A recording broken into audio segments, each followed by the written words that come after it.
They say silence is weakness, but sometimes silence is the loudest scream of all. The classroom buzzed with idle chatter and the dull scratching of pencils. Miss Henley was writing something on the board, her back to the students, unaware of the drama unfolding just a few desks behind her.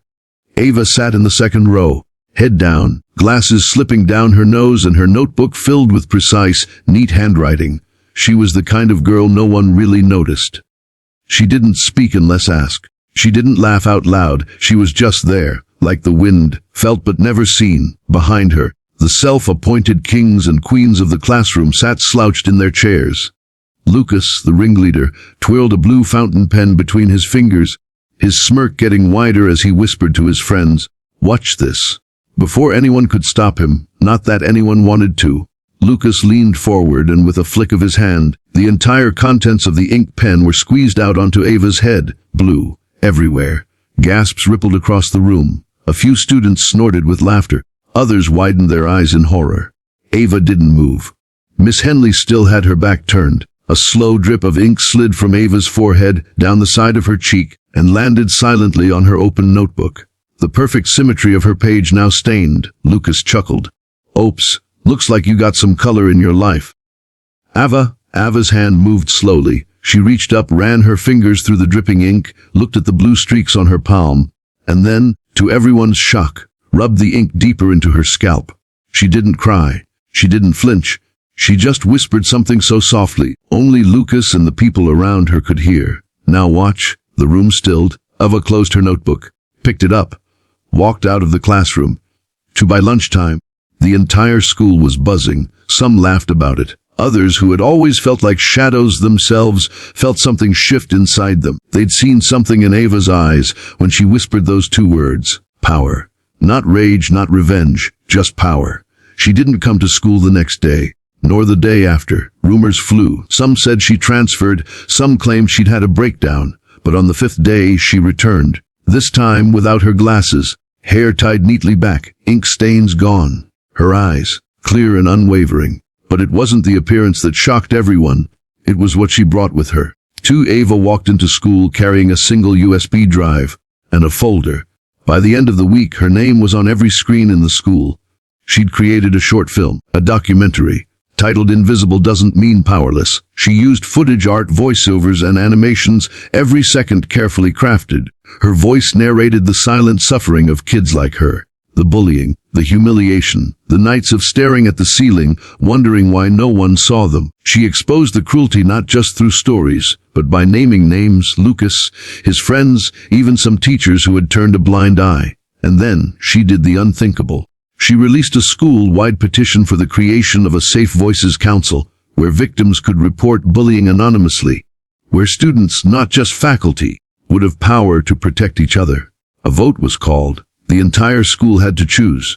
Principal Donahue stood awkwardly behind the podium, uncertain of how to handle this sudden surge of student activism. But something had shifted. Ava had changed the air. Hands began to rise. Students who had never spoken now stood up. Some cried, some shouted, and in the end, the vote passed. Overwhelmingly, the Safe Voices Council was born. To Lucas, he was suspended. His parents were called in. But more than punishment, he faced something worse: irrelevance. He was no longer the center of attention. The quiet girl he mocked had outshone him in every way. As for Ava, she became the face of something new. Not popularity, but purpose. She started tutoring younger students, ran workshops on emotional resilience, began writing for the school newspaper. People started speaking up, sharing stories, finding courage in her example. But the most remarkable thing, she never gloated, never threw back the humiliation.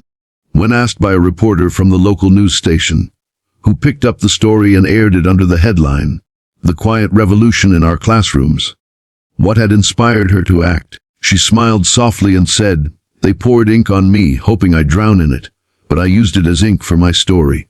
The story of Ava wasn't about revenge. It was about reclaiming voice, reclaiming space, reclaiming dignity. She taught them all that sometimes the quietest girl in the room is the one holding the loudest truth. And when she finally speaks, the world listens. At first, Ava didn't feel like a hero. She wasn't trying to be one. She simply didn't want to be invisible anymore. But with every student who came up to her in the hallway, quietly saying, "Thank you," Or, "You gave me courage." She realized this was bigger than her. The ink incident had only been the spark.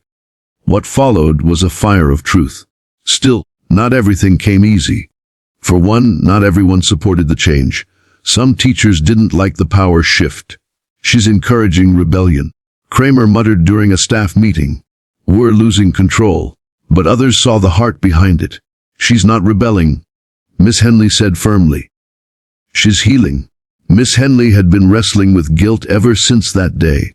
She didn't see what had happened behind her. She felt she failed Ava, and now she wanted to make it right. She offered to sponsor the Safe Voices Council as faculty advisor, standing by Ava's side during every proposal, every tough meeting with the school board, and even when anonymous threats were left in Ava's locker. Because yes, there was pushback. One day Ava found her locker defaced. The words "Crybaby Council" were scrawled in red ink. She stared at the words, and then calmly wiped them off with her sleeve. She wasn't afraid anymore. Later that week, she held a special meeting. She spoke in front of a crowded auditorium, this time not as the quiet girl in the corner, but as a leader. "You may think hurting others gives you power," she said, voice firm. "But real power is the courage to be kind even when no one's watching." Silence filled the room. Then someone started clapping. Then another, until the whole auditorium stood on their feet. Even the teachers, even the ones who doubted her.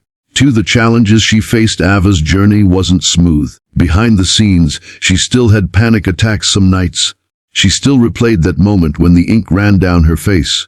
Her mom found her crying quietly in the bathroom one night, towel pressed to her forehead, whispering, "What if they're right about me?" Her mother knelt beside her, took her hands and said something Ava never forgot. "You're not broken, Ava. You're breaking the silence." She held onto those words like armor. And soon, she wasn't alone. The Safe Voices Council grew. More students joined. Some were former bullies trying to make amends. One of Lucas's own friends apologized and asked to be part of the movement. Ava didn't make it easy, but she gave him a chance. "I don't believe people are just good or bad," she said. "I believe they choose." Lucas, on the other hand, never apologized. Instead, he transferred to another school before the end of the year. Some said he was too embarrassed. Others said his parents pulled him out. Ava didn't celebrate his departure. She just moved forward. Because that's what healing is, moving forward, not for revenge, but for peace. The resolution: by the end of the school year, the Safe Voices Council had helped over 50 students report abuse or bullying, quietly, safely, and without fear of being ignored. One of those students, Maya, said Ava saved her life. "I was ready to give up," Maya confessed during the end of year assembly. "But Ava made me feel seen." The principal invited Ava to give the final speech of the year. She stepped up to the podium, calm, composed, confident. She looked out at the crowd of students, many of whom once ignored her, and smiled. "I used to think being quiet meant being weak," she said. "But now I know. Being quiet taught me to listen, and listening taught me to understand. And now I speak, because I know there are others who still can't." She paused, then ended with words that became the school's motto the next year. "Kindness doesn't make you soft. It makes you strong enough to carry someone else's silence until they find their voice." You closing scenes, YouTube video ending suggestion. The camera fades into a slow motion shot of Ava walking through the school hallway, not alone anymore, but surrounded by students chatting with her, high-fiving her, asking her about her next short film. She still carried that same notebook. But now, the pages weren't just filled with equations or class notes. They were filled with ideas, stories, plans, hope. And just at the back of the notebook, on the last page, were the same 2 words she whispered that day: "Now watch."